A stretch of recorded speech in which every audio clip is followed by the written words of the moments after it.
بابل کا شہر جنوب کی سمت دریائے فرات کے قریب واقع تھا۔ اپنے زمانے میں یہ علاقہ تہذیب و تمدن کا مرکز رہا ہے۔ بابل کی تہذیب عالمی تاریخ میں بہت اونچا مقام رکھتی تھی۔ رہن سہن دوسروں کے لیے نمونہ تھا۔ وقت نصرت کا عہد اس تہذیب کے انتہائی عروج اور ترقی کا دور تھا۔ اس کے بعد یہاں کی تہذیب کو زوال آنا شروع ہو گیا۔ جدید جغرافیہ میں بابل دنیا کے نقشے پر عراق میں واقع ہے، مگر صرف کھنڈروں کی صورت میں۔ ایک وقت تھا جب یہ شہر میلوں تک پھیلا ہوا تھا۔ اس شہر میں 55 انچ لمبی فصیل تیار کی گئی۔ کلدانیہ اور کالڈیا اس شہر کے پرانے نام ہیں۔ یہاں کے لوگ نجوم شناسی اور علم اخلاق میں ماہر تھے۔ کہا جاتا ہے کہ اس شہر میں ایک کنواں ہے جو اوپر سے مربع شکل کا ہے۔ اسی کنویں کی وجہ سے اس شہر کا نام بابل رکھا گیا۔ کچھ لوگوں کا ماننا ہے کہ ان کے نشانات اب بھی موجود ہیں، پرانے نلکوں، نہروں اور دیواروں کی صورت میں، جو تہذیب و تمدن کا ثبوت پیش کرتے ہیں۔ ان کی مشہور عمارات میں قصر سمیرامس، وقت نصرت کا محل، برج بابل، برج نمرود، معلق باغ جو کئی طبقات پر مشتمل تھا، ایک عالیشان رسرگاہ، لابوس کا مقبرہ وغیرہ شامل ہیں۔ برج بابل میں 7 رنگ کے طبقات شامل تھے۔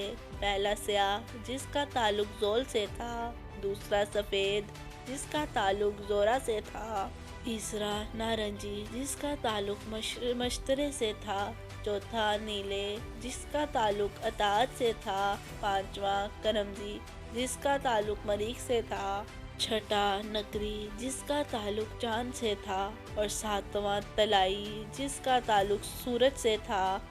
حضرت عیسیٰ علیہ السلام سے پونے 4000 سال قبل بنو عاد کے سامی قبیلے نے بابل پر قبضہ کیا۔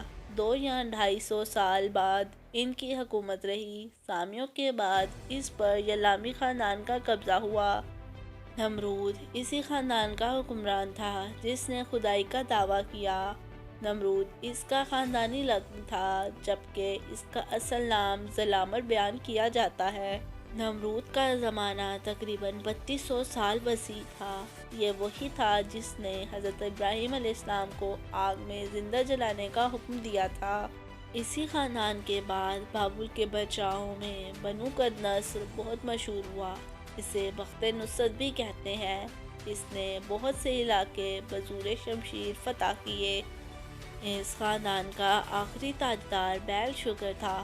حضرت عیسیٰ علیہ السلام سے 537 اور بعض روایات کے مطابق 549 سال قبل فارس کے حکمرانوں نے بابل پر حملہ کیا اور اس طرح یہ ملک ایران کا بارگزا بن گیا۔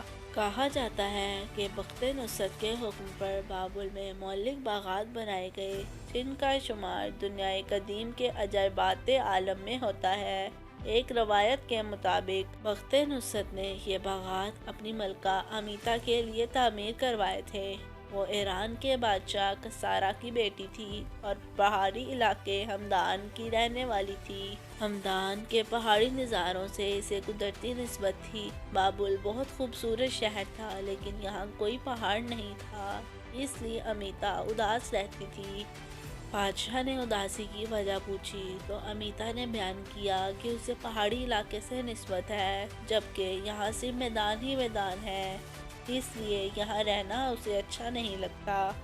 بادشاہ نے فوراً سارے دانشوروں کو اکٹھا کیا اور اس پر کام شروع کرنے کا حکم دیا، لیکن جب بادشاہ نے یہ بیان کیا کہ پہاڑی علاقہ بنانا ہے اور اسی میدانی علاقے کو اس پہاڑی علاقے میں تبدیل کرنا ہے، تو سارے دانشور دنگ رہ گئے اور سب بولے کہ ایسا ممکن ہی نہیں ہے۔ لیکن وہاں ایک انجینئر بھی موجود تھا۔ وہ بولا پہاڑ بننا بھی ممکن ہے، اگر بادشاہ آپ کا حکم ہو تو میں کچھ بیان کروں۔